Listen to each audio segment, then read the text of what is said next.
WMAZ weather, sponsored by Bucky Holland Heating, Cooling, Plumbing. After many days of rain, a little bit of a break out there this afternoon, and as we head through tomorrow, probably not going to see a whole lot, but then we start to get back into the opportunity again, starting Friday and for yet another weekend. 87 is the current number that feels like 92. By tomorrow morning, somewhere in the 60s and a small rain chance. Sunset getting longer, 8:35 now.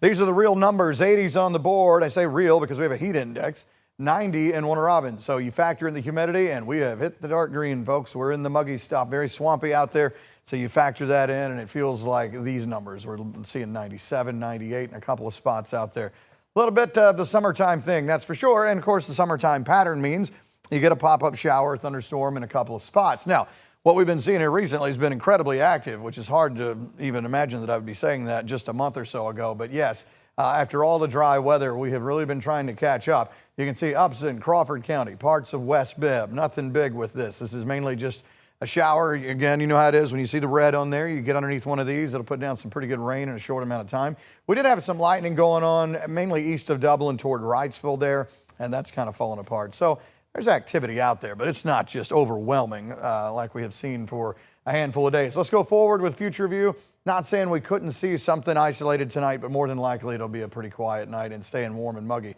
There is tomorrow afternoon, maybe noon, 1, somewhere in there, popping up a shower, maybe a thunderstorm, similar to kind of the way the map looks today, where it's not full coverage everywhere, more isolated in nature. There's around this time tomorrow on into tomorrow night. So pretty much kind of a typical summertime thing where it's just hit or miss, but not everybody's seeing the hit. All right, so there is a look at, this is going to take us into Friday, maybe late morning toward lunchtime. We could see some things trying to pop here. It depends. I say this all the time. The last model run was a little more active for Friday. Now it shows some stuff during the afternoon and then kind of splintering apart as we go into the evening. So we can't get too locked in on where this is.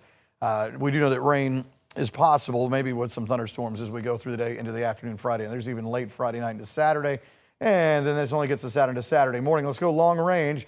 And you can see a lot of color on the board as we go through Saturday. So outdoor plans this weekend, a little bit kind of touch and go out there. You may have to duck and dodge a couple of showers and storms. Same thing as we go into Sunday, and we'll keep a chance for Monday. But then we start to kind of go a little bit drier once we get in towards, say, Tuesday, Wednesday of next week. Not going away, but it's probably not going to be as active. So the takeaway is this. Tonight, not very active. Tomorrow, not as active, similar to today. And then picking it back up as we go Friday, Saturday. Numbers come down. Looks like maybe some low 80s for parts of the weekend. And there it is. June swinging in, kind of picking up where we left off there. Rain chance still possible on Monday.